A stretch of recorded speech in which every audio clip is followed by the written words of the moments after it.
to let my heart feel what it feels.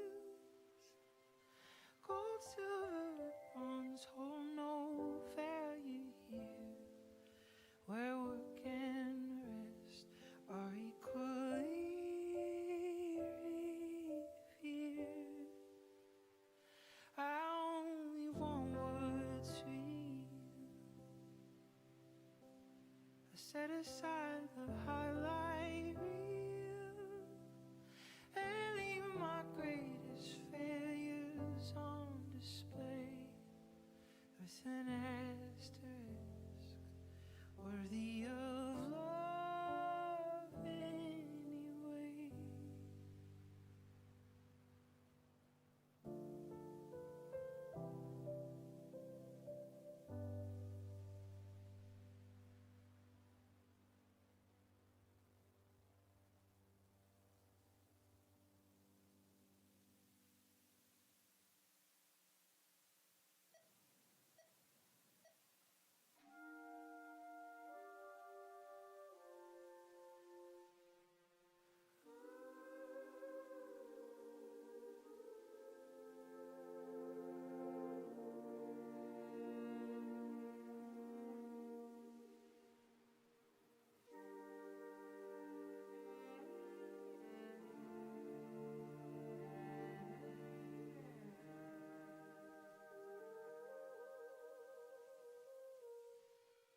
I'm turning out the lights to remember how to see, till the Renaissance takes place and resuscitates the color of pain and divinity.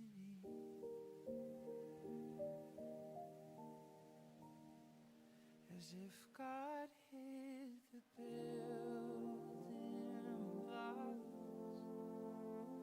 of every beautiful thing in this game of hide and seek. I can't help but think the ordinary has swallowed the key.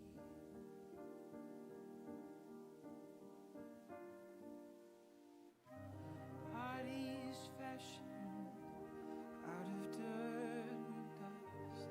For a moment we get to be glorious. Ice sculptures adorned in light, sand castles built tall in between the tides. And maybe I'm hiding behind metaphor. Maybe my heart needs to break to be sure. One day I'll wear it on my sleeve, the insignificant with the sacred unique. But I fall in love with a ghost. I lost my balance when I needed it most, and this blurry photograph is proof of what I'm not sure, but it feels like truth. I'm stuck swimming in shadows down here. It's been forever since I came up for air. Flashlight in hand, determined to find authenticity. Only poetry could even begin to try to describe.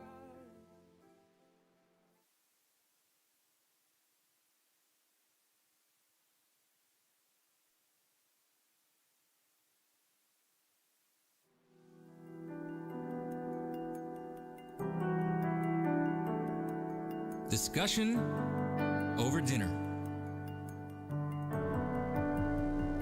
This is our home. I came to live.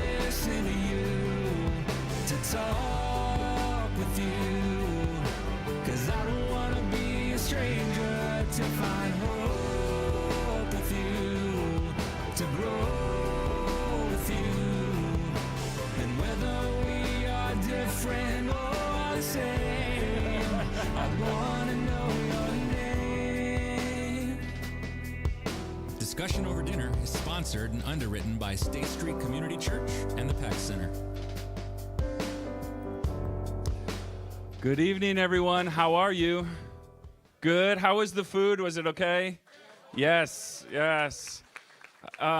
If you are streaming with us at home, I hope you had more than just like a bowl of cereal. But if you did, enjoy that. You could have been with us, but you chose to stay home.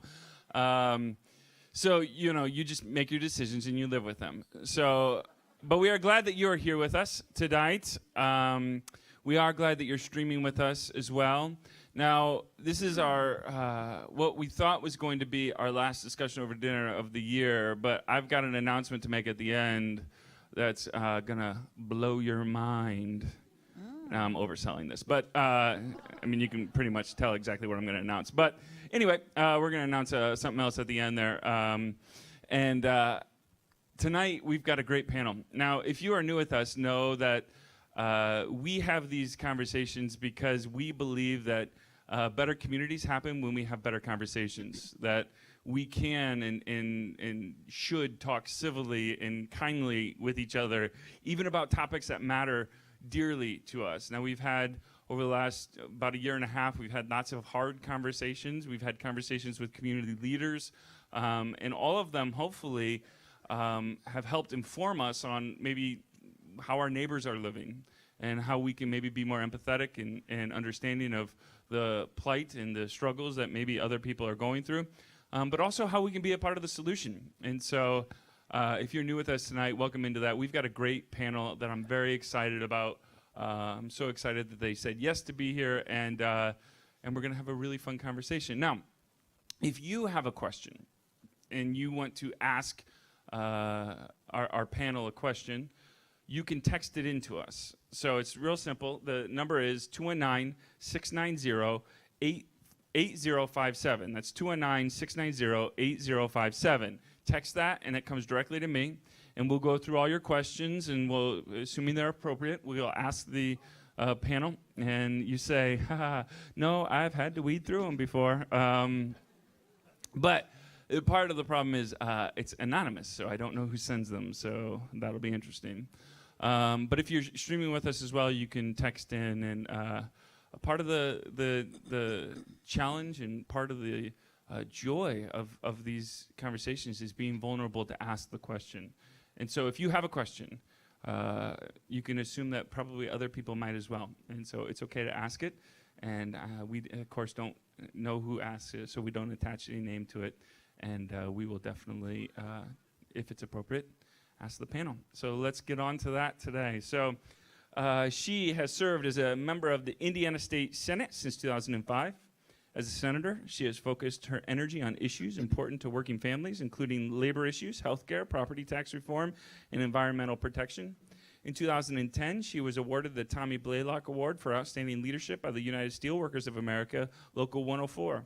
She was also inducted into the Society of Innovators of Northwest Indiana in 2010, having been invited to join the society after the successful passage of her consumer protection law focused on reducing mortgage foreclosures in Indiana. In 2008, she received the Joan Liskowski Legislator of the Year Award from the American Civil Liberties Union of Indiana. She was the recipient of the Distinguished Service Award in 2017 by the American Legion Department of Indiana and was honored as a Small Business Champion in 2013 by the Indiana Chamber of Commerce. Before joining the Senate, she served her community in a variety of capacities, including serving as counsel to the Porter County Planning Commission, the Board of Zoning Appeals, the Portage Township Trustee, the Portage Fire Department Merit Board, and the Portage Police Department Merit Board. She was an adjunct professor at Valparaiso University Law School, where she taught insurance law. Insurance law, really? Is it fun? No. Okay, it didn't sound. She has also served as president and board member of the Portage Parks Foundation, president of the Porter County League of Women Voters, and the director of the State Board of the League of Women Voters. She is a She is a graduate of the University of Chicago with a bachelor's degree in philosophy and psychology and a graduate of Valparaiso University School of Law. Will everyone please join me in welcoming Senator Karen Tallian? How are you, Karen? I'm great, thank you. Good, good, good. You excited? Absolutely. Are you nervous or excited? Most people get nervous. There's no reason to be nervous. No. Good. I've done a few of these. Yeah, I am like a teddy bear. I don't ask hard questions because I feel bad. So let's get to our other panelists. Let's not ignore the other one here. She has been a member of the Indiana House of Representatives since 2018. From 2004 to 2018, she was a member of the Michigan City Council. Her experience includes budget, economic development, community development, and labor negotiations. She has written resolutions and ordinances and organized forums and town halls. She worked on the Code Review Committee for several years to overhaul the Michigan City Municipal Code, finding and fixing errors and omissions, a process which should be done every 10 years. Should be. Is it done every 10 years? I don't think they've done it yet this year, this decade, but they're supposed to be starting to work on it. You left and everything just fell apart. Exactly. I Okay. reminded them that they needed to look at it, and they're going to talk to the attorney. Good for you. She and her late husband owned a small business for nearly 30 years, operating a secretarial data management business in their home from 1988 until just after his untimely death in 2016. When her husband was seriously injured in a car accident that left him a person with quadriplegia, she learned firsthand about the desperate need for safety nets like Social Security, Medicare, and Medicaid. Her personal experience with governmental services has given her a unique perspective on how these systems work. She's worked closely with both Democrats and Republicans as a member of the Better Government Study Group, which hosts educational forums on the government in LaPorte County. She is a current member and past president of both the Nonpartisan League of Women Voters of LaPorte County and the Rotary Club of Michigan City. She's been a supporter and is now a full member of the LaPorte County chapter of the NAACP. She's a graduate of DePaul University with an L, not a W. Will everyone please join me in welcoming Representative Pat Boy? Hi. Now, ladies, I told you before you came up here that I wasn't going to do any gotcha questions, but I'm going to give you a gotcha question. So here's the thing. I just need you to give me a straight, simple, non-political answer to this question. Daylight saving time is of the devil, agreed or not? I like daylight savings time. Notice that the room wasn't clapping for you, Senator. What about you, Pat? I like it in the fall, but not in the spring. Okay. Oh, so I can't get you guys to like champion that as one of your bills in the short session next year, huh? I championed one last year to make the state all one time. Did you? But yeah. But yes, hey, yeah, It didn't no. go anywhere, but I did it. Did you like on our time though? Because I don't want to go to like South Penn's time. No. You know, I would settle for it if they would just make it one time. You would? But No, see, that's a but we negotiating really- thing I'm not sure I'd do yet. If you look at the light maps, we actually belong in Central Time. The light starts in the middle of Ohio. I've looked. All at right. it I once. hope. I assume right now the governor of Indiana is watching this, as he always does. And I'm hoping he has the political courage to get this done, get us all on Central Time. Everyone, clap. Yes. All right. Now, the fun questions. Karen, you're the senator for the 4th Senate District. A lot of people don't know kind of where their district starts and ends. Can you tell us where is your district? What does it include? How far does it go? All right, so it starts at, in Porter County at the Lake Porter County line. And it takes in all of the lakefront in Porter County. Basically, everything in Porter County north of Route 6, but then there's one little place in Portage Township that goes down to Route 30. So everything north of 6, then it comes over, so I've got Beverly Shores, the Pines, Chesterton, comes over to Michigan City. And I can't tell you the dog leg Yeah. in Michigan City, but it's on the map. But I have most of Michigan City and then down to Westville, and then most of the beachfront communities up to to Michigan. So if your fellow senators were down and asking you, what is the 4th Senate District like? How would you describe the 4th Senate District? That's really interesting. I think I've got 3 steel mills, 2 prisons, 1 boat, 1 gaming boat, one university, a national park, a state park, and a lot of really interesting people. And we'll leave it interesting, undefined. But no, and then And 20 miles of lakeshore. and 20 miles of lakeshore. Is that the most lakeshore in a Senate district? Do you know, or in Indiana? Yes, Okay. because we have about 44, Mhm. and so I have half of that, Mhm. and then the other Lake County districts, there are 3 Senate districts that have the other half, Wow. Oh wow. So you're covering a lot more ground than they are, then, huh? or water. Yeah, or what? Representative Boyd, you are the state representative for the 9th district. What area do you cover? I start over in Beverly Shores and Pines, and a handprint in Chesterton, because part of it's mine and part of it is Chuck Mosley's. 3 precincts in Jackson Township in Porter County, and then I have, in LaPorte County, I have pretty much the western third maybe or quarter. Michigan City, Westville, Wanata. It ends at Route 30. And it goes up into Long Beach and Duneland Shores and Michiana Shores and all those. So same question for you. If one of the representatives down in Indianapolis was asking you, hey, Representative Boyd, explain to me your district. How would you explain your district? It's got Michigan City, which is a relatively big city for the county. It's got a couple of small towns. It's got a bunch of little tiny towns, and it's got a lot of farmland. It's got a state park, a casino, an outlet mall, one of the best beaches on Lake Michigan, Mm-hmm. lots of sand. That's true. Not all it was in the right place. Not That's all true, of it, no. that's true. So you guys were both in local politics before you got into statewide politics. Representative Boyd, you're pretty recent down to state. But Senator, you've been, I think, a senator since 2005. Is that correct? Yes. Now, you first ran, I read, for political office in 1991. That's what I read. Now, I don't know if this is true, but here, tell me if this is true or not. This is what I read.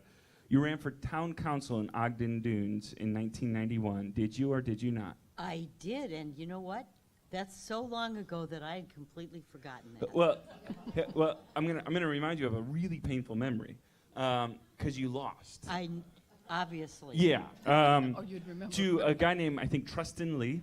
Do you remember? I remember him. Yeah, Yes. okay. I don't. Remember this now. I was 9, but but it's really interesting to me because you lost your first race, and then you've gotten back into politics. I was just wondering the psychology behind that and things like that. When you lose a race, when you run for an office and you don't win, did it take you a while to want to get back into it, or did you know that? Did you catch a bug and say, no, I think this is what I want to do. I gotta go harder next time. What was your psychology behind that? I was drafted. So, you're right. I had completely forgotten about that town council race. It was, it's a small town, Ogden Dunes, and we didn't have too many contested elections, but I was on a slate of Democrats and there was a slate of Republicans, and the Republicans at that time, they just won. They won everything. And I was on the slate, but I can't say it. I was a precinct committee person, but I was pretty sure that I probably wasn't going to win anyway, because it was a Republican town. I actually lost my second race as well. What was that race? In 2000, I ran for Porter County judge. And again, I ran against a Republican incumbent. And it was, again, I think I was drafted to fill the slate. But, people said, hey, you should do this, and you get out there you meet people, you learn how it's done, and the next time, everybody said the next time. Well, after that one, I thought there wasn't going to be any more times. But in 2005, when our previous state senator, whose name was Rose Antich, resigned for health reasons, I got a bunch of phone calls one day and they all said, "You're it. This is it. It's you." And I said, "What?" It had not been my plan to run again.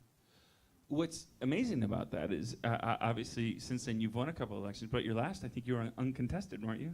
In 2000 and, 16, I think, maybe? was it? Yeah, in 16, no. 6, 10, 14. In 14. 2014, I was uncontested. Yeah, so that's pretty amazing that, here just the journey in politics to a certain extent, that you can't really write the script, right? It just, Not at all. Yeah. Now, what about you, Pat? What was the first race that you ran for? The first time I ran for city council in Did you 2004. win? Yes, You've not lost a race. not yet. Do you want to brag? do you want to take a second and brag for a second? I mean, Yeah. go ahead. I helped a bunch of neighbors save a wetland, and I was the biggest mouth. So Joey Winsky said, "I'm not going to run for city council again. I'm going to run for county office." So my neighbors all said, "You got to run, you got to run." And I kept saying, "No, no." And they said, "Yes, yes." So I threw my hat in, and I had 2 opponents in the spring and 1 in the fall, and I won both of them.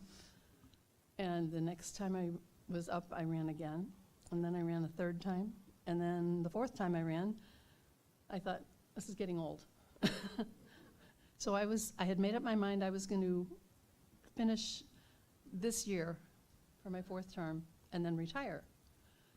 And I got people talking to me about running maybe for a county council seat.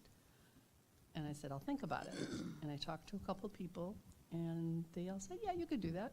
And then all of a sudden, Scott Pilath put a notice in the paper saying he was not going to run again. And I got a call from the county chair, and I never met him before even. And he said, You never met the county chair, or you never met I'd never Representative Pilath? I had never met the county chair. Oh.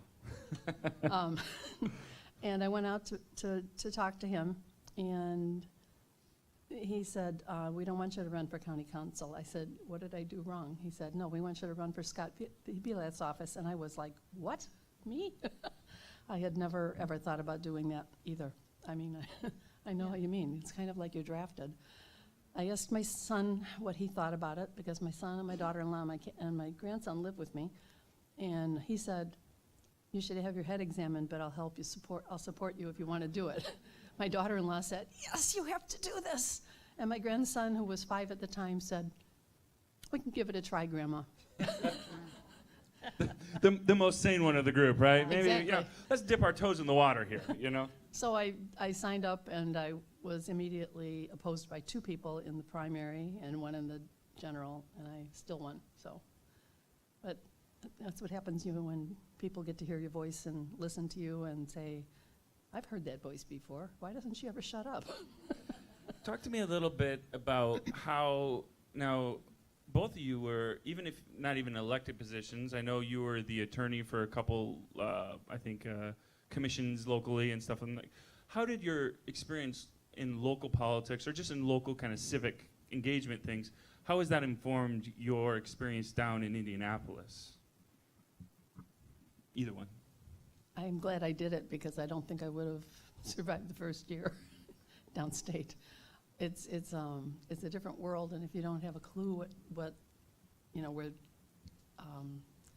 how to look up bills and how to navigate the system, it's got to be a whole lot harder. Yeah, And I'm still lost. So. Somebody was asking, I think maybe the senator, but do they put you through like a boot camp when you're elected? There is an orientation, yes, for all of the legislators. Does it And teach you everything you need to know? No, but you find out as you go along. And Usually before you make big mistakes. okay, Usually, somebody who's usually. the one stops you. that's who's the one that says, okay, you can't do this? Like, is there a staff that tells you, or will somebody pull you aside usually and say, hey, you know, you need to be here now, or I've learned to ask before I do stuff. yeah, okay. What about you, I Sandra? did not get an orientation. No. So my very first day of session, our local state rep at that time from Portage gave me a ride down to the State House, marched me across the hallway, deposited me with Senator Earlene Rogers and come on, you know Shaw, Anita Bowser, deposited me, handed me to these two, and said, "Here, she's yours," and walked away. That was my orientation. So how do you navigate that? I mean, do you because I would be tempted to pretend like I knew what I was doing. I mean, if I'm being honest with you, most days of my life I'm pretending like I know what I'm doing and I don't. I mean, do you go? You're now a state legislator, and you've been elected by the people. I mean, that's a lot of pressure, right? Do you ever feel like we should maybe like have some kind of like class or something on this? Or I mean, did you ever get overwhelmed at all that first year? It took me a week to find the bathroom. Yeah. No, it was terribly overwhelming, and you know, I had been given different instructions from all kinds of people. Oh, you need to file 10 bills. It's like, what? What he meant was a legislator could file up to 10 bills, but he said I'm supposed to file 10 bills. I had no clue what I would file 10 different bills about. But, you know, you kind of are thrown into, you're thrown into the deep end, and you just start paddling. And you just keep doing it, and it takes a really long time. The learning curve is long. There are so many different branches, but you start with the committees that you've been assigned to, and you try to learn one thing at a time. So, like you said, the learning curve is long. I mean, I imagine you're only down there also for a certain amount of months, right? So it's not like you're down there all year long where you learn and then you go home, right? And they throw us in on the budget year the first year. That's right. So tell me then, what has been, for you in your first kind of session, your first season, what's been the high for you? What have you really loved this time? Actually, I like the whole thing. My mom always had a thing on her wall that said, "Blessed are those who expect nothing, for they shall not be disappointed." So I went in with an open mind, and I'm having a great time. I'm learning things that I didn't know I needed to know, among other things. It's been a really good learning experience. I had more help than you did, apparently, because they told us in like November to send them a couple ideas for bills. So I sent them 11. I ended up with 15 bills out of that, and I could only file 10 of them. So Sue Arrington took 2 of my bills, and Ross Deal took 1, and they put those out. None of them were heard in committee, though. Yeah. A freshman, nothing gets done. So, But I did get two amendments on the floor, good for you. which was amazing. Is that a special feeling? It is, because one of them was a real technical one, not like bill numbers, but it was, I added one letter to a sentence and it changed the meaning of the sentence. And I got up there and I said, I was on the code review committee when I was on the city council, and I'm also, they called me the English teacher on the city council, because I was always checking grammar and spelling. You know what? Somebody has to do that. Thank you. But I became a pest. So it was related to the bill for nonprofit organizations and gambling. And it was supposed to... That's an interesting bill together. Yeah. Well, gambling for... Bingo. Yeah. Okay, I'm like, gambling for Yeah, nonprofits. Is that how they're all making money? 50, I've got to figure this out. Like 50-50s and Vegas My nights and strategy stuff is like that. begging, so That works too. yeah. But I read it, the day before, it was supposed to be heard on second reading, which is when you can make amendments. And it said that there was going to be a fund created for the monies that they make. And it said the funds shall be used for state purposes, which didn't make any sense if it was supposed to benefit the nonprofit organizations. So I read it about 3 times and I said, stated purposes. That's what he wanted to say, but state was at the end of one line, purposes was at the next. And it went through all the other, and I just got up there and I said, will the author yield so I could talk to him about it? I said, I don't think this is what you wanted to say. And I read what I thought what he really should say. And he said, yes. So I got my first amendment. Everyone as loves to be big publicly English teacher. corrected in their No, grammar, I said, right? I think that I don't think it's a grammar. He said, I think it was a typo. But he said he read it 3 times and he didn't see it. And LSA Sure. read it however many times they do that. And they didn't see it, so I got applause because it was my first. Senator, what is your favorite thing about what you do? Now, you can say, like the typical politician, well, it's the people. We all know we're not your favorite. Okay. What I want to hear, though, is like really, what do you love about your job? Like, what do you love about what you do, other than just talking to people at pancake breakfasts? So let me Mhm. give you a little background. I moved to Indiana in like 1975. I was a young, happily married kid. 15 years later, I found myself divorced with 3 children. I needed a job, and I had just managed to get through law school.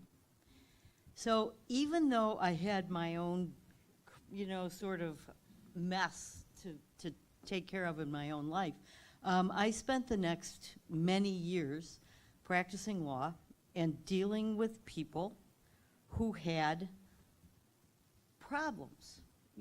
People who were losing their home to mortgage foreclosure, people who were having, they had too many medical bills and they were filing bankruptcy. People, young kids, getting picked up for possession of marijuana, pleading guilty and getting criminal records. I saw all these things. And so when I got to the State House, the best thing about being at the State House is that you still have all those clients, but now it's not just one person. It's a whole group. It's a whole state full of people. And so when I got to do, when we had a recession and we were having huge problems with mortgage foreclosure in the state of Indiana, and thousands of people were, losing their houses, I had this idea, and I went to the banks with it, and they said, okay, you're the first person that's come to talk to us. We're taking your bill. And it was like, yes. So I got this done, and it wasn't just solving a problem for one person. It was solving a problem for a huge number of people, and that's, when you can do that, that's the best. It has to be special to know that you changed something. You changed the life of people that probably don't even know that you had a hand in changing their life, Right, yeah. right? You could do that as politicians for the good or the bad, worse. But now, tell me, Karen, too, then, what's the most frustrating thing about being a senator? Being in the super minority. Being in the super minority and knowing that, you will never chair a committee. You will never get all your bills heard. You have to fight for every single thing that you do. And knowing that you have really good ideas that will fix something, and they're like, sometimes you get them heard, just as often you don't. That's the most frustrating thing. What about you, Pat? Do you want to steal that answer, or do you got another thing that's kind of been frustrating for you as well? The super minority part, I think, is the most frustrating. I get along with all the people, Yeah. but if they don't like what you're saying, it doesn't go anywhere at all. A minority would be one thing, but a super minority is really a disadvantage to Can you either explain party. that? What is obviously a minority is less than 50. What's a super minority? When you have less than 2/3. Okay. Well, you we have enough, you have so few people that they don't need you for a quorum. Yeah. You know, if you, yeah, right, so if exactly. you are in the minority, and you decide not to come to the floor, they can't do business. But if you're in the super minority, they can- Negotiating power kind of goes out the window then, huh? You betcha. Yeah. They could have about half of their people there and still have more than us. Do you But, find you know, that's just how it is right now. do you find though that the need for bipartisan work becomes even greater then, because you know if you're gonna get anything done, it needs to be bipartisan, or like do you find that it changes how you go about your job, or is it just by nature you're just kind of a bipartisan? Because one of the things in your biography, I know Pat specifically, is I know you do a lot of bipartisan work as well. Yeah. Is it just your personality, or is that how you figured out how you can get things done? I think that's just how I am. I'm the oldest of 8 kids, and we had to be, we had to get along. It was challenging to get anything heard because all the committee chairs had what they wanted to hear, and if they didn't like yours or if they didn't like the subject matter, there were like 7 or 8 bills between the House and the Senate for redistricting committees, and none of them were heard in the House because they said we have too much to do in our committee. So we heard 3 bills. So which means that they just didn't want to hear that, which was kind of frustrating. But it's difficult when you can't pass anything, but I would say that probably more than 90% of the bills that went through the House were supported bipartisanly. That's good. It's just the ones that were contentious, and when they're contentious, you have no control. Sure. Let's get into a little bit of a kind of shift gears. Now, we've had quite a few conversations. Last month, we had Representative Jim Pressel, which I know you guys both know here. We've had different conversations on topics. We've had conversations on the Latino American experience in LaPorte County. We've had conversations on the Black experience in LaPorte County. We've had conversations, probably some of our most interesting that I found anyway, were our conversations on education issues. Now, very soon, the state of Indiana is moving away from an elected superintendent of education and going to an appointed system where the state superintendent for education will be appointed by the governor. Now, some like this idea because they are never quite sure who to vote for in these elections, like the state treasurer, these kind of things, as name recognition sometimes for those spots are low, but others are worried that it'll take away the power from the people to elect. What are your thoughts on those? It's kind of like judges, too. A lot of people don't know about them. Yeah. But you can look up information about them. I mean, the internet is full of information about people who are running for office. League of Women Voters supports a thing called Vote 411, where you can look up all your candidates that are going to be on your ballot for the primary and for the general election. You can learn about them in their own words. And you can also see them on, you know, their ads, their commercials, public forums. And if you don't do that, then you're just kind of giving up your vote if you don't vote. I mean, it's kind of a waste, but there's a lot of places you can get the information you need for that. And I forgot where I was going with that question.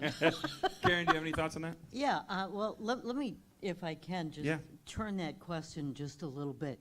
So we have 150 legislators in the General Assembly. And, you know, there may be a handful of teachers, let's call it 20. That's how many attorneys there are in the legislature, by the way, 20. And other than those people, most of the rest of the legislators really don't know a lot about educating kids. Nonetheless, every year since I've been there, and it's 14 years now, so every budget year, we reform the school funding formula. Every year for the last decade, we've changed the teacher evaluation process, and then what tests we're going to use to evaluate those teachers in schools by. We keep making a mess. This year, last year, we had a new test, and everybody took the test. 80% of the schools failed, and it's like, okay, something's wrong with that test. So this year, we're going to have a bill that says, oh, everybody's held harmless from the results of that test. So my point is that the legislature should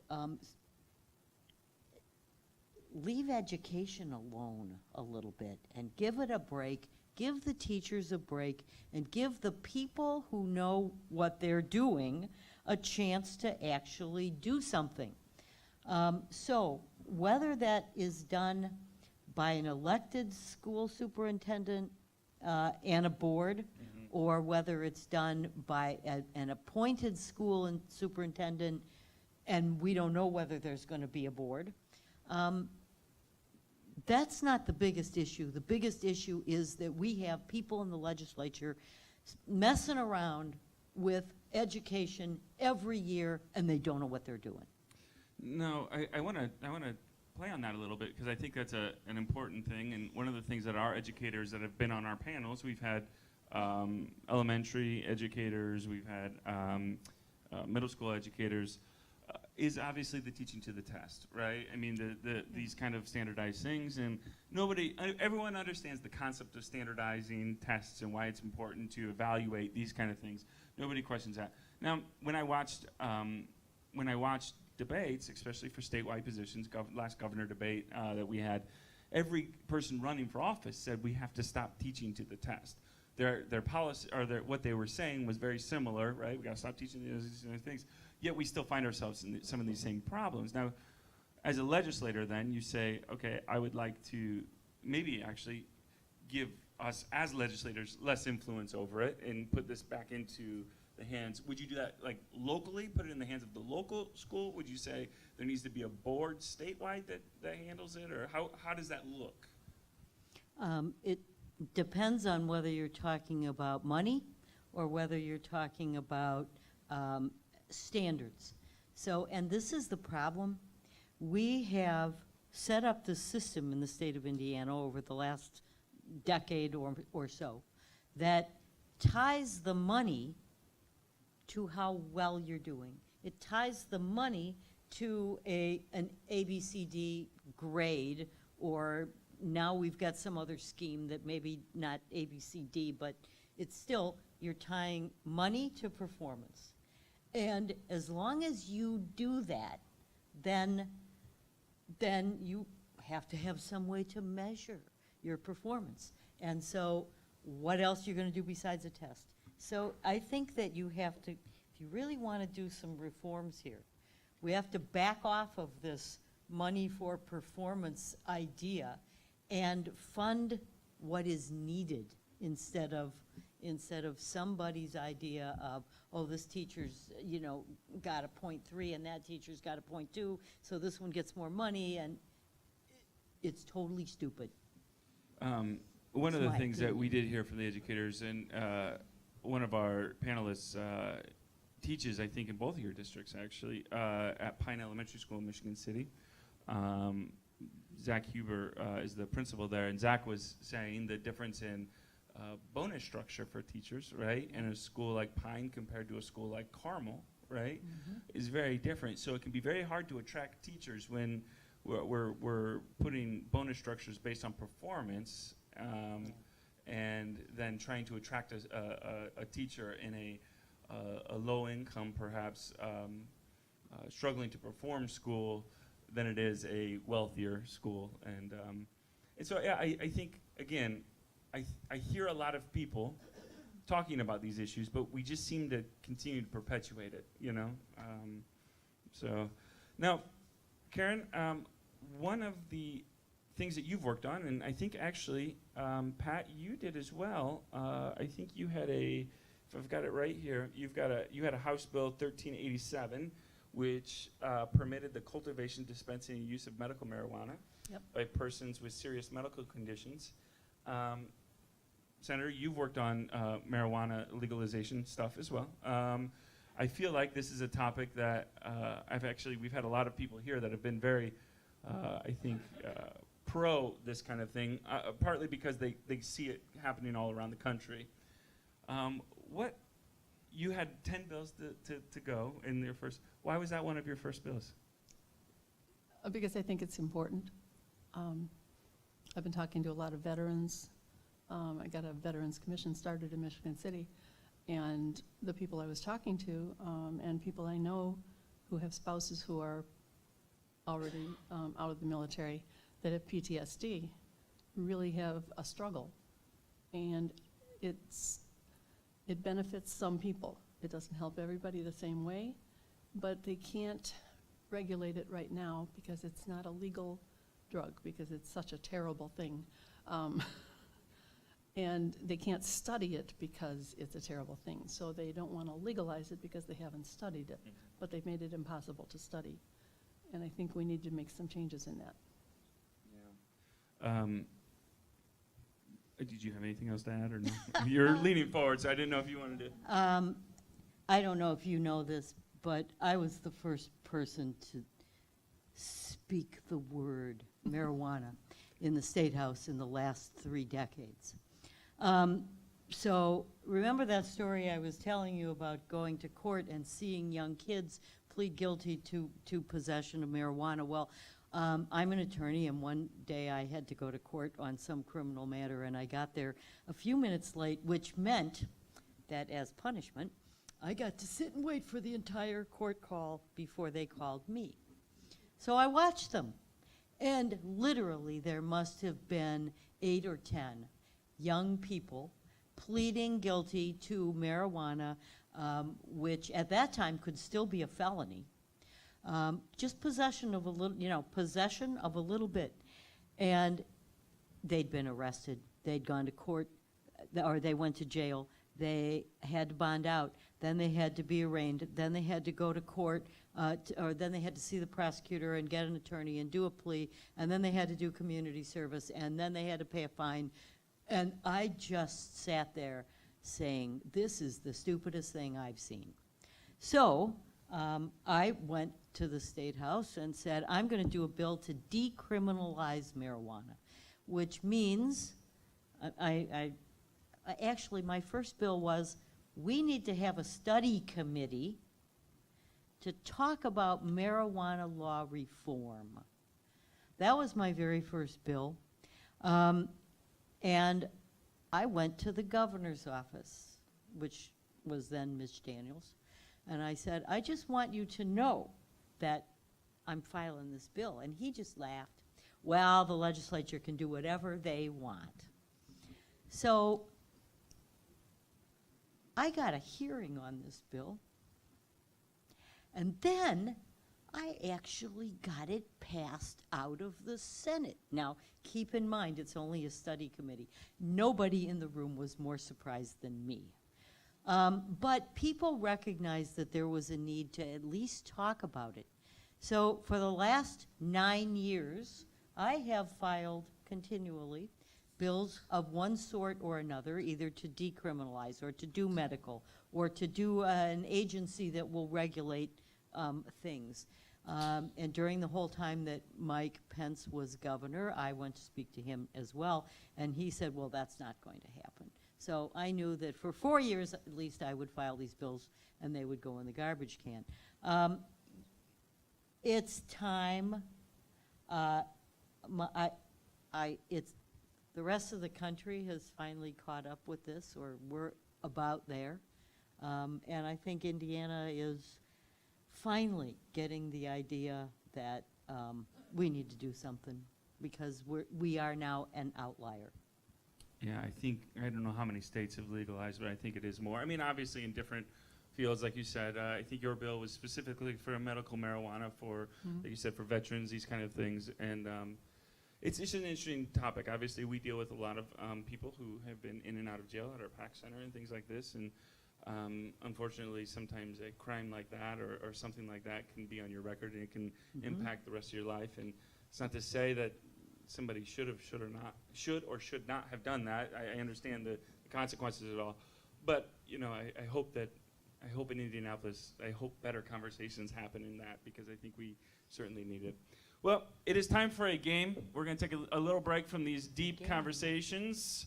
It is time for a game. Now, every discussion over dinner, we play a game now, because I have to get up and stretch my legs, and that's what this does for me. So this game that I've designed, every month I get to have fun and design a game, we're calling Hee Haw, Is This a Real Indiana Law? Okay? So this game is about different laws and just true or false questions. If you win the game, you get a $25 gift certificate to Cafe Trilogy. How many people have not been to Cafe Trilogy yet? You've not been to Cafe Trilogy. Everyone's been to Cafe except a couple. Okay. How about George? You want to play, buddy? All right, George. All right.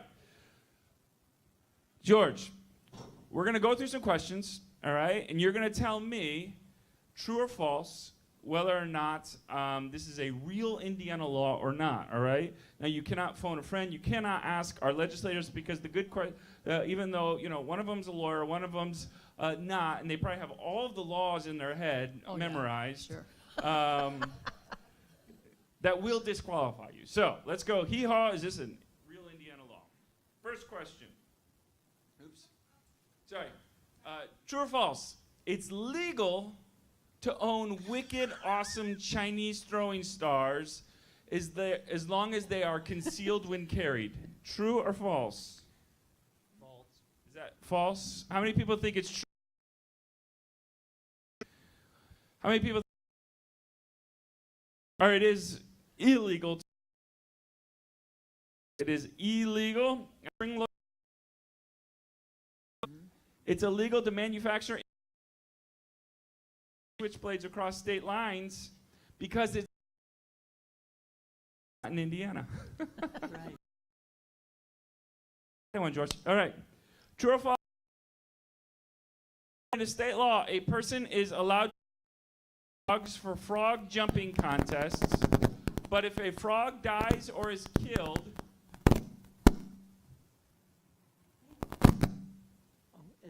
Sorry, that might be me. is that me? Or okay, sorry. All right. If a frog is killed, or a frog dies or is killed, it must be destroyed as soon as possible and may not be eaten or otherwise used for any purposes. True or false? You can give them help. How many people think it's true? How many people think it's false? That's not going to help you. Okay. According to state law, a person is allowed to possess any number of live frogs for frog jumping contests, but if a frog dies or is killed, it must be destroyed as soon as possible and may not be eaten or otherwise used for any purpose. True or false? According to state law, I'd say it's true. Sorry, George, it's actually false. That is a law in California, but not in Indiana. All right, next question. You're still in this, George. True or false? Being a glue sniffer is illegal in the state of Indiana. That's true.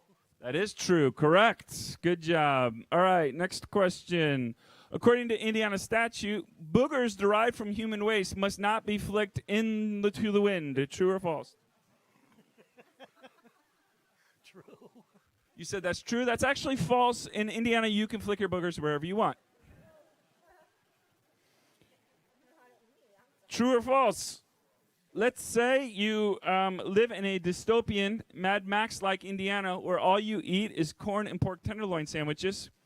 If one day you have the hankering for a fish, you could go to Pine Lake, wade into the water, and catch one with your bare hands. True or false?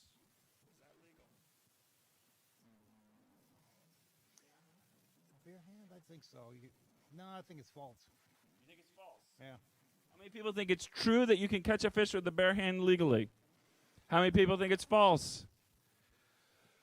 You cannot catch a fish with your bare hands legally. That's actually false. In Indiana, so an idea for this next legislative session that, if you wanted to catch a fish with your bare hands, You cannot do it in Indiana. Sorry, guys. But you know what, George? You got at least a couple right. You win. Congratulations, everyone. Give it up for George. All right. Let's get to some of your questions. Go ahead and text our number, our discussion over dinner hotline at 219-690-8057. We've got about 30 to 40 minutes left. If you've got some questions, just text them right in, and we'll ask them. So let's go into some of those questions. Here's a question. In what capacities do you each work with and support your local leaders, like mayors, city councils, on ensuring protections and equality for all of your constituents? It hasn't come up lately, but when I was on the city council, I worked with the Human Rights Commission to revamp the Human Rights Code to include women and age and family relations and transgender. So I did a bill for bias crimes last year, and it didn't go anywhere either. But I did vote against the one that they considered a bias crime law. Do you how closely do you work with, when you're back here? You've got a 4-month legislative session, roughly. Do you meet with mayors? Do you meet with city councils in your districts, or what do you do there? It depends on whether it's a budget year. If it's a budget year, they all want to meet us. Yes. Yeah, no, it's actually kind of true. The budget year is a 4-month-long session, and the other session, the non-budget year, is a short session. Which is next year, right? Is a short session. Yes. And so during budget year, we get into a lot more things, especially having to do with local government finance. So we're talking to mayors and locals all the time. Now, Pat was talking about a couple of bills. Yes, we have certainly offered those bills. Some of them get through, some of them don't get through. And sometimes we get bills that say, if it looks like something might go through, or they did it in Bloomington, we get a law that says, local governments don't get to make laws about this. We've had that several times. So you have to be careful. I can tell there's something underneath that we're not going to get into. All right. This is a question for either of you. Do you have a favorite bill waiting because others say it just isn't time for that issue yet? Do you have a bill that you kind of got percolating that you'd like to get through? Not really. I have marijuana bills that people have been telling me it's not time for 10 years. So, yeah, I've got that. I also have a plan that we came up with last session that would have provided at least a 5% ongoing raise for teachers' salaries that was totally paid for by not new money. And I almost had them convinced. That bill's going to come back. You're going to bring that one back? Okay. Yeah. I'm limited to 5 bills next year, so Yeah, I know I can't do anything other than. It's the a things good thing to remind people. You're limited to 5, but you get 10, I think, right? In a short session, we get 10. In a long session, we have no limit. So senators get to, and you were telling me beforehand, how many bills did you have in long session or in this last legislative session? How many were submitted total? Total number of bills in House and Senate was something like around 800. Wow. Did you read all of them? No. A lot of them, but not all of them. So here's a question. Congratulations on both of you for protecting our wetlands and the environment. What are your thoughts on the current administration lifting environmental protections in all these oil spills and protecting our wildlife? It stinks. Because you do we do have, I mean, the Lake Michigan, we've got state parks, we've got national park now. Is environmental kind of regulations and protections, is this important for you, or is it, go ahead. It's very important. It affects our water quality, our air quality. Lead in paint and stuff in old buildings gets in the ground, and it affects kids. It affects their growth. They've had a bunch of spills into Lake Michigan from steel mills lately. It had a 3,000 fish kill for the last one.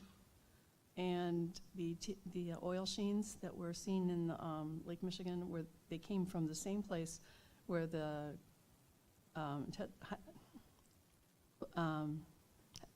hexavalent chromium spilled from U.S. Steel, from the same site, which they were supposed to fix. So something is not right, and I don't think the fees are high enough to induce them to fix those things properly. I've been on the Environment Committee for 12 out of the 14 years that I've been in the Senate. I think this question is mostly aimed at federal, what they're doing with the federal regulations, but I feel pretty confident that we're not deregulating in the state of Indiana.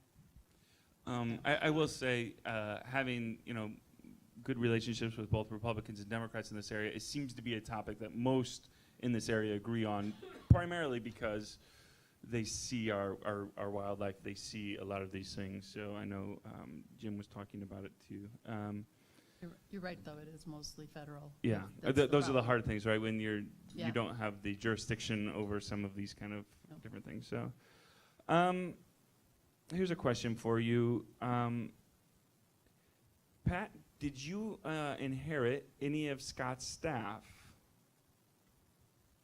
For the first week, I had his LA, but then His what? his legislative assistant, Okay. LA.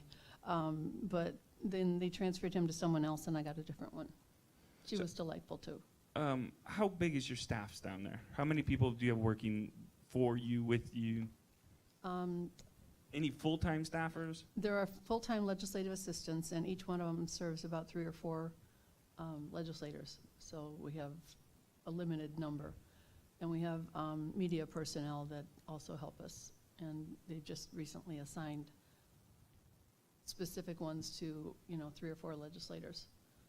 So you have. So we share. Yeah, so 3 or 4 of you will share a legislative assistant, which is, what do they do? I'm sorry.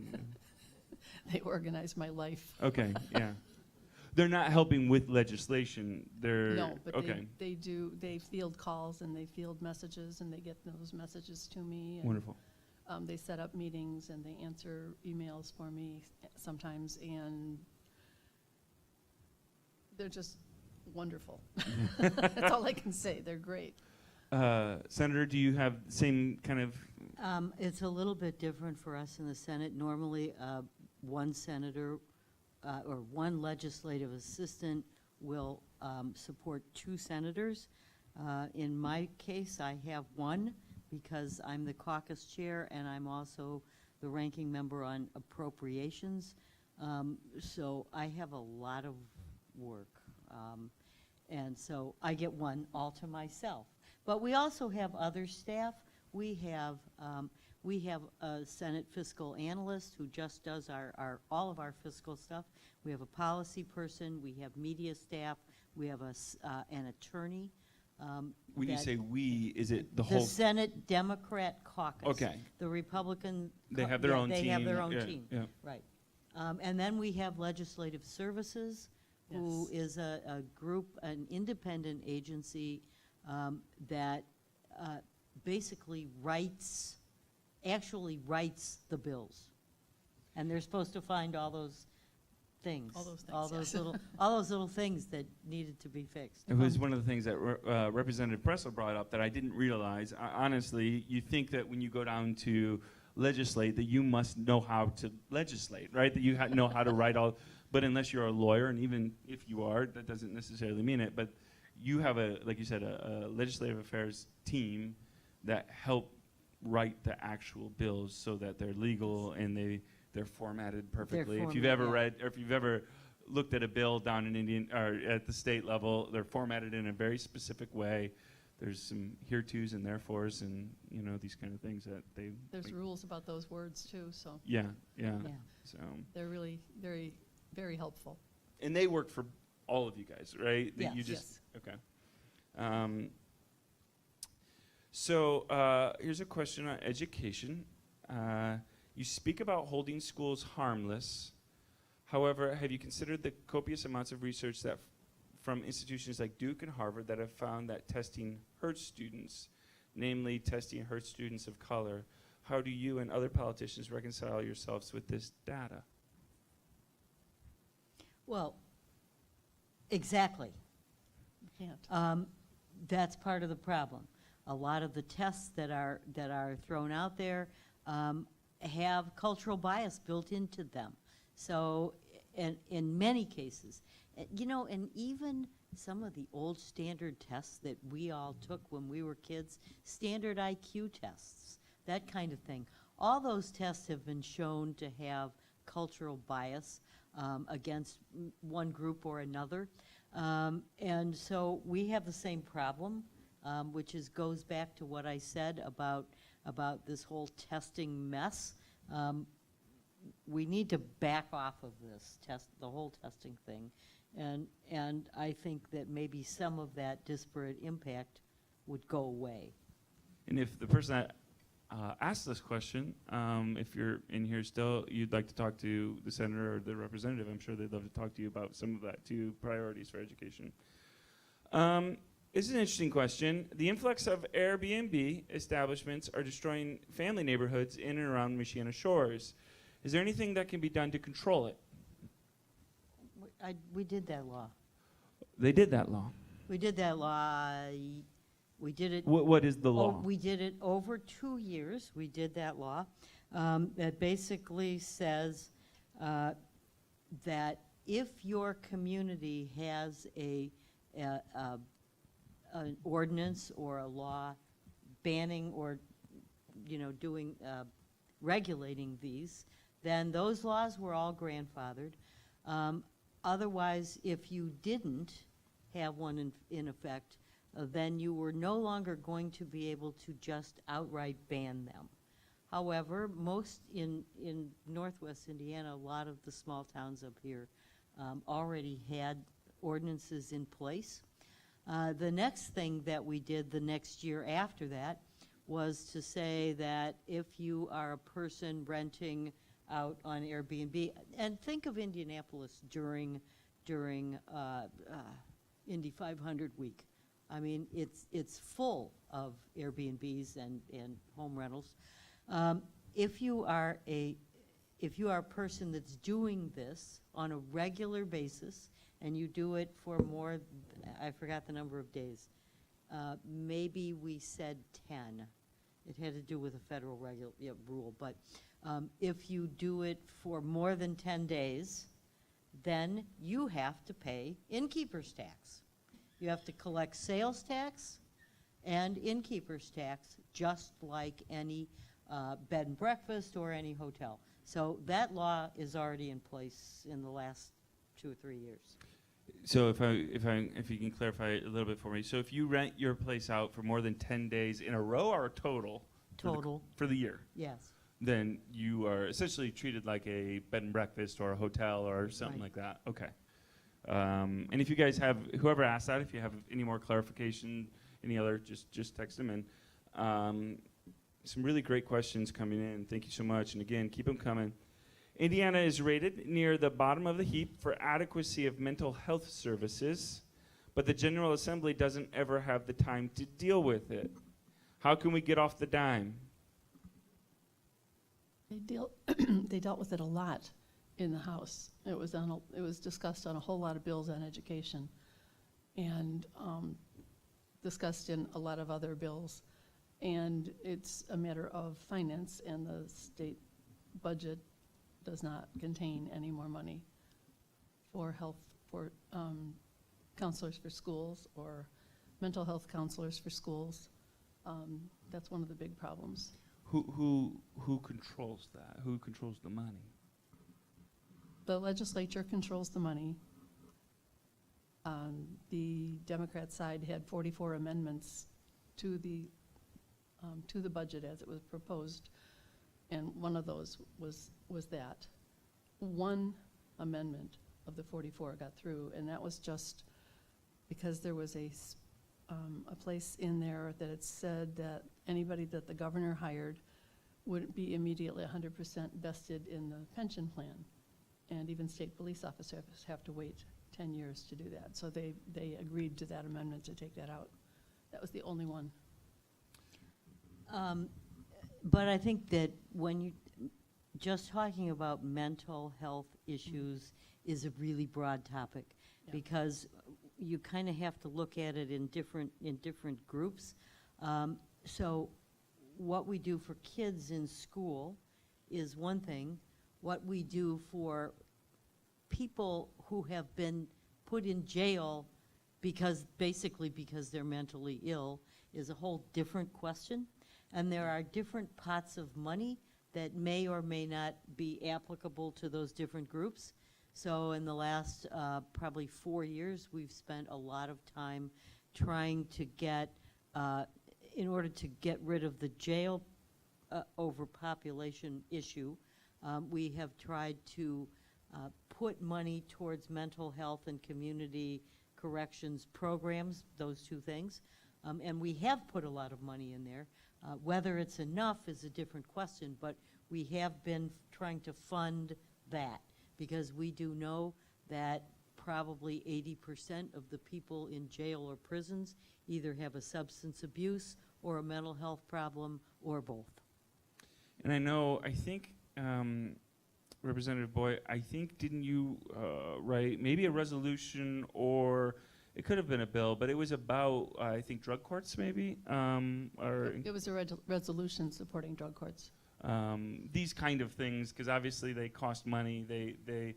But I know here locally, we're big fans of our problem-solving court and our drug court, and we're seeing some great impact. But like, Senator, like you said, it's really hard because it's not a one-size-fits-all solution to a very complex problem, because we have mental and emotional issues with our beloved kids, but also then adults, right? Some of these kids become adults, and then the system can fail them just as easily as it did when they were children. And so how do you, though, I guess this is maybe a strategy question, but maybe everyone in here has written their representative or their mayor or their, what is the most effective way at getting your voice heard? If that's a topic that you care about, let's say mental health or education or whatever it is. Our voices? No, or our people? voices. Yeah. I mean, obviously voting's very important, but if Yes. if there is an issue that you care about, it's whatever it is, and it can be a bipartisan issue. But if you care about these issues, and as legislators, what is the most impactful thing for people to do to get legislators maybe on board with an issue? I just had to talk to a group of people the other day about it, and basically, people who send letters or call their representatives or their senators, they need to do it in numbers, and they need to do individual letters, not a form letter, because form letters are just kind of stacked up, and you have a list of how many people did it. But if you have different letters, and you send them to all the legislators at iga.in.gov. You can find any one of us and send it to us or call us on the phone, and if it's done in large numbers, it gets more effect. And I know a lot of legislators say, oh, those form letters, they don't mean anything. I don't necessarily agree with that.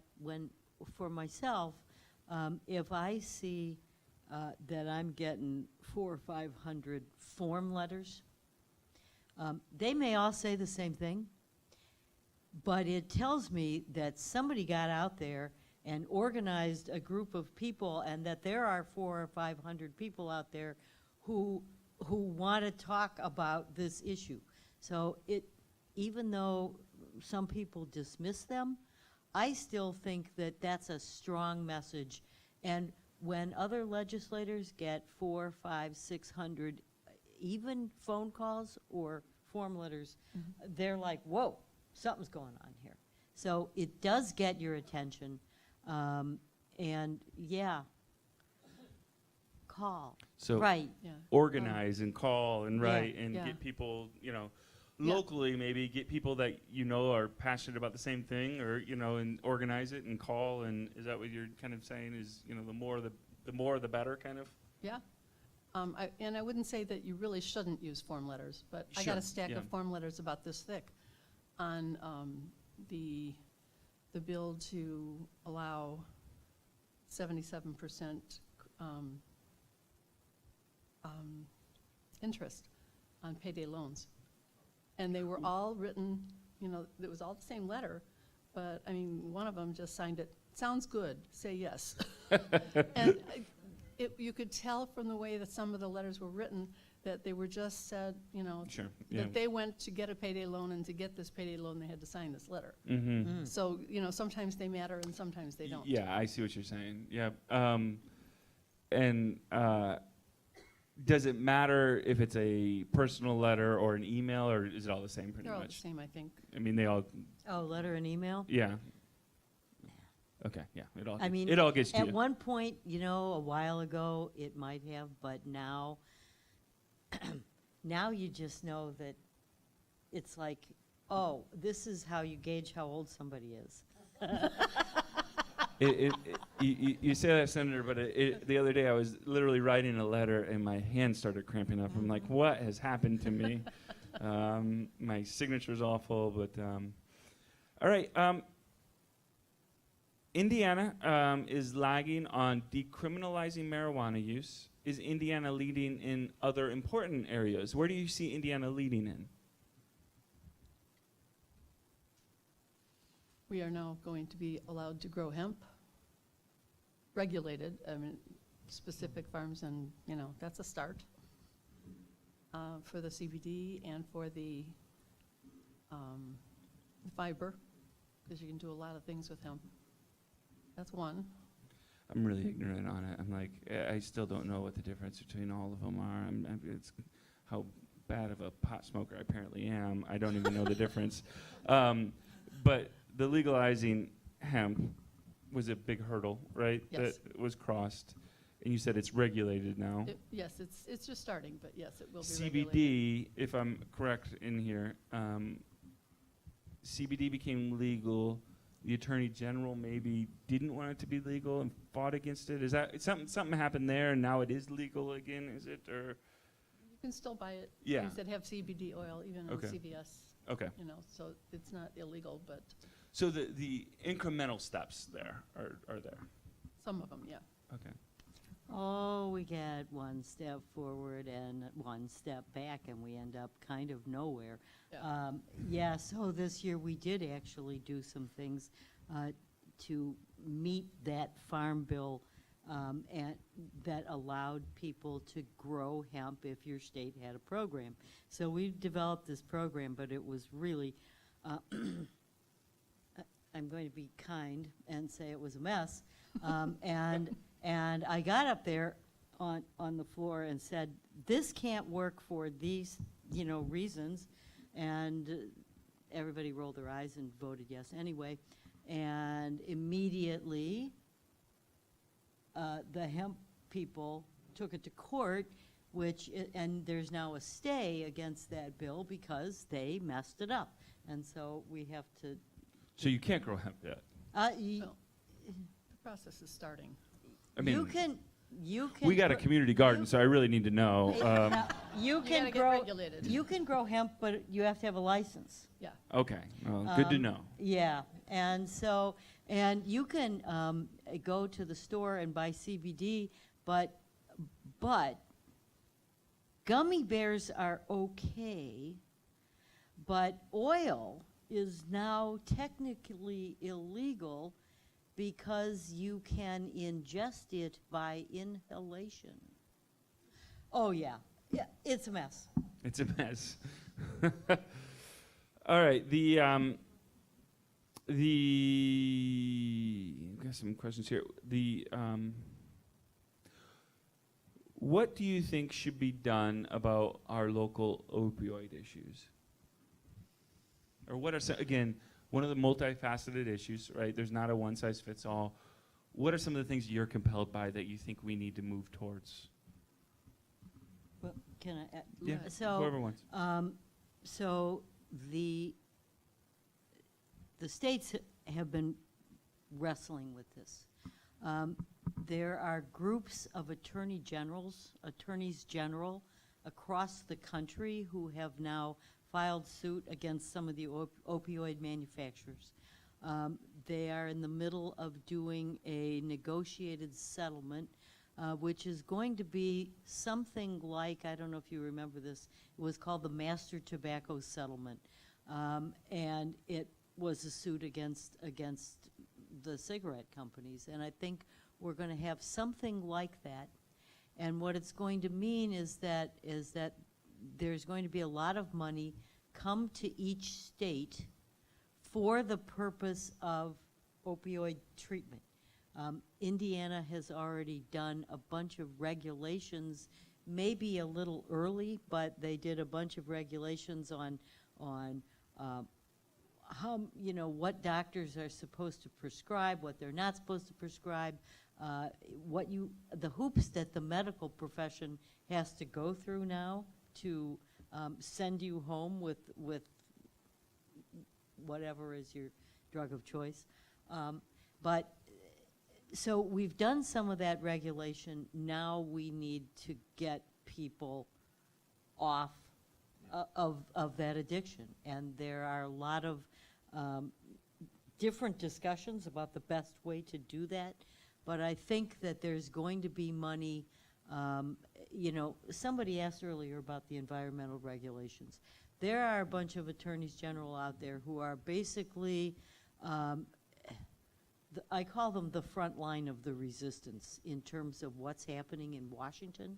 These are the people that are stopping what's going on in Washington, stopping the deregulation by the Trump administration and stopping the opioid manufacturers. So I think that's you're going to see this money start to filter down as part of that settlement. That treatment is the biggest problem. I had a woman who came to my house who was struggling because she had some surgery and she had been on the medication, and she was having a very hard time stopping the medication, and she wanted to get help.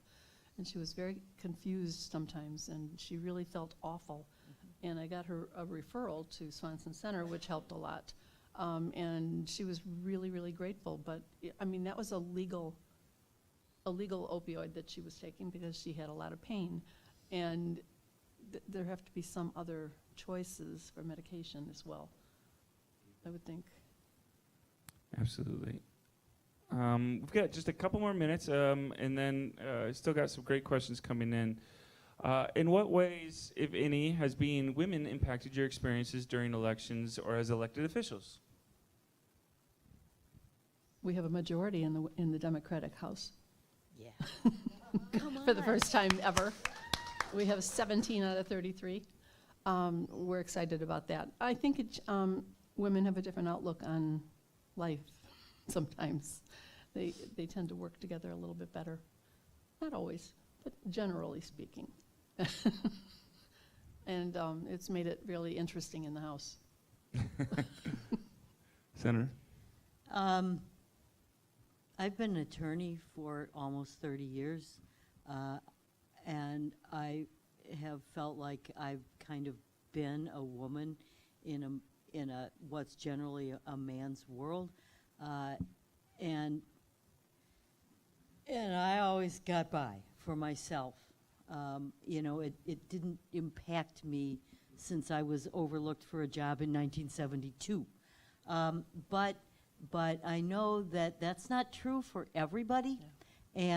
And so I think that one of the things is that we get as women in the legislature is a different view on why it's important to have childcare, Yeah. why it's important to have FMLA leave, why it's important to have an equal pay bill, and why it's important to be able to get birth control of your choice, you know. And so I think that women women legislators have that experience for and speak for half the population of the country. Just a couple more. Karen, you're running for Attorney General. What does the Attorney General do? And why are you running? I'm running for a number of reasons. If anybody reads the news, you know that our current Attorney General has had some personal issues, and he's not. Let's just say the Attorney General's office in the state of Indiana has been embarrassed by his behavior and all of the rest of that. But in addition to that, I have, I'm going to take a line from one of my favorites. I have a plan for that. I do have a plan. I have some plans for doing some things that the current AG and the last one have not done. The Attorney General, you know, a lot of times is thought of as the Indiana's top cop. But that's really a very small part of their job. I think it's more important to get out and tell people that the Attorney General's office is really the top consumer protection advocate for citizens. They have a Medicaid fraud unit. They have a senior fraud unit. Well, they did have until it's just been recently disbanded. As I was saying before, attorney generals across the country have been fighting the battle on the Trump administration deregulation of environmental laws. They've been putting together what's called the payroll fraud investigation unit, which is one of the first things well, actually, that's the second thing that I would do. But the first thing that I would do, and the thing that really made me mad and really said, all right, you're going to take this guy out, is the fact that he has filed, once again, another lawsuit to get rid of health care. What he's done is you know, join a lawsuit by a few kind of right-wing people that are still trying to get rid of the Medicaid expansion, of pre-existing condition coverage, of keeping your kids on insurance policies till they're 26. All of those things that we've managed to get over the last decade, he's filed a lawsuit to get rid of. And so my first move is to get Indiana out of that lawsuit. Thank you. Now, last month, again, we had Republican Representative Jim Prussell here. Today, we have 2 Democrats, and we try to be bipartisan. We try to, everyone in here probably has different political impulses and things like this. One of the things I like to ask our politicians that come is, can you say something kind about somebody of the other party that you work with down in Indianapolis or that you've got a friendship with, you know, either locally or down in Indianapolis? Do you want names? Yeah, sure. Okay. Representative Saunders sits behind me in the House. He is a delight to talk to. He's not a fanatic about any of the issues. Representative Prussell, I get along well with him. Actually, I get along with all of them. I don't know too many of them personally, though. Have you worked with any in bipartisan legislation yet? Yes, I was on 2 bills with Representative Pressel last year, and we're going to work together on a resolution to the Department of Transportation, I think for this year, Great. about the time zones. Be still my heart. We're going to try again. I did one last year, and I'm going to try to do one with them, and maybe we'll get a little more. Senator? Yeah, I can mention several people, but a couple people are particularly close to me. Senator Phil Boots from Crawfordsville is the head of the Pensions and Labor Committee, and I was ranking member on that for 12 or 13 years, and we have worked together on a lot of bills, and that's spilled over into other things. Ed Charbonneau from Valparaiso is somebody that I worked with a lot on, especially on all of that train legislation and getting the South Shore expansion and the double track program. I mean, he and I worked together really well with Senator Luke Kenley, who was the chair of Senate Appropriations. And the 3 of us worked a lot. So, yeah, I have friends on the Republican side. And I think that's all of us, right? We all have friends that are Republicans and Democrats, and one of the things that we like to do here is show that we can come together. Even though it might seem fractured sometimes, communities are fractured at times. We can come together and we can talk and we can listen, we can learn to disagree well, we can talk about topics that matter to all of us, and we don't always have to be so binary on everything. And so thank you so much for being here tonight. Now I want to announce something real quick before we send you off. We were going to have this be our last discussion over dinner of the year. Now we've got, obviously, we got holidays coming up. In November, we have our big Thanksgiving meal we do here at State Street. We open it up to the community. We feed hundreds of people the night before Thanksgiving. You are all invited to come. I tell people this, and I truly mean it, my favorite night of the year is our Thanksgiving dinner. People come, they eat together. It's just a way to get to know your community. So we've got that in November, and then obviously, as a pastor, kind of busy in December. But it's one of the 2 months of the year I work. So we weren't going to do another discussion over dinner, but we're going to do something new. We've not done anything like this before, and we wanted to try it out. So it's our first ever partnership with another organization to do we're going to call it discussion over dessert. It's not going to be a full dinner, but we will have desserts and everything. And it's not going to be here. It's going to be in Michigan City at the Lebesnick Center in November. It'll be November 21st. It's a Thursday night, November 21st at 5:30.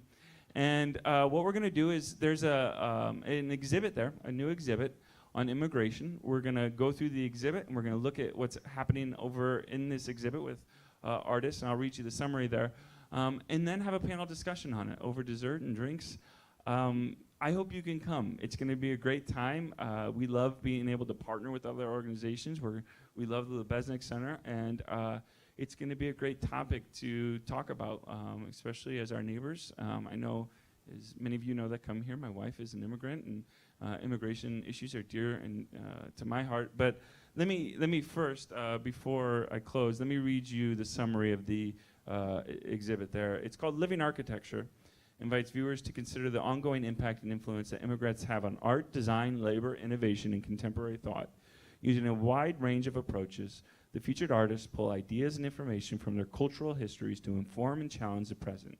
The topics addressed in Living Architecture are particularly relevant in Northwest Indiana, a region that has been shaped by its rich immigration history. So put that on your calendar. It'll be Thursday, November 21st at 5:30 at the Lebesnick Center. We're taking this show on the road. So I hope you can join us there. Hey, will you please thank our panel today? Thank you so much. Thank you.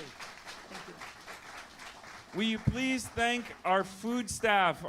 They did a great job. Food was fantastic. Thank you to Joel Crane and Becky Crane. Thank you to Jason Clemens and Michelle Shirk and Molly and Ellen, who were our baristas, who got all the drinks ready. We had so much help getting this stuff going.